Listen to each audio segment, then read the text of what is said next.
საქართველოს მთავრობამ ბარემ ხომ არ გადავაპაროთ ყველაფერი სისხლის ხრის გარეშე. ბავშვებს წაართვეს ახალი წლის სიხარულის განცდა, ნაძვის ხის ანთება, ახალი წელი, ახლა 9 აპრილი.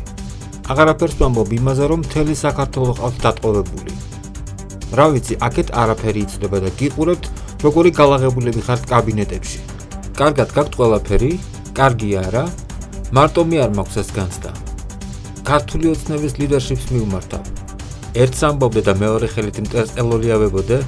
ან ამ შემადგენლობით ახლა ვინც ეკრანზე ხილფსი ჩავარდნილი პოლიტიკურ განცხადებებს აკეთებთ. გონიათ თქვენი სილაღისთვის აგირჩიეთ, ან თქვენ აგირჩიეთ ხალხმა?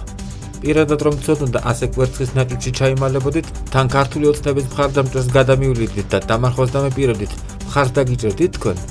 თქვენი საქციელით იმ დიდებულ ადამიანს, ბიძინა ივანიშვილს, მისი წყალობითაც დღეს ქვეყნის მართვა გაბარიეთ, უპუჭებთ საზოგადოებასთან ურთიერთობასაც და იმდენსაც ვერაცნობიერებთ, რომ მის გარეშე კაპიკია თქვენი ფასი.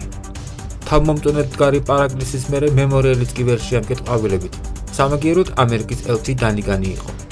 გეკითხებით, ჩვენ რა გავაკეთოთ, ვინც სამშობლოზე ვართ დამოკიდებული?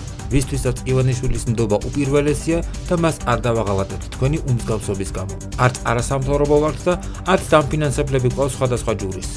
სამშობლოს და ოჯახის გვერდით ვართ. რას აკეთებთ? საერთოდ რა პოლიტიკას ატარებთ? არც შიდა და არც საგარეო პოლიტიკის კონტურებიც კი არ ჭრას. გონიათ ასე გააგრძელებთ და ვინმე ქართულ ოცნებას ხმას მისცემს? გონიათ ვინმე მივაარჩევნებზე საერთოდ? იმედია ცოტა გამოფხიზლდებით და გონზე მოხვალთ. საქმეს მიხედეთ. ანალიტიკურ სამსახურთა გახარიასგან გადმობარებულ დაძიელს მორიგ ჯერზე მენუ მომისებთ. მტრებს მიხედეთ, რეალურ მტრებს. ტეხავს, მართლა ძალიან ტეხავს და ვიცი, შიშისგან ბევრი ამას არ გეტყვით. საკუთარი ხალხის დასჯა გზიამონებთ. აბა იმათ ვერაფერს უხერხებთ, ფაქტია. წერს სოციალურ ქსელში ქართული ოცნების მხარდამჭერი, ჟურნალისტი ნუკა არველაძე.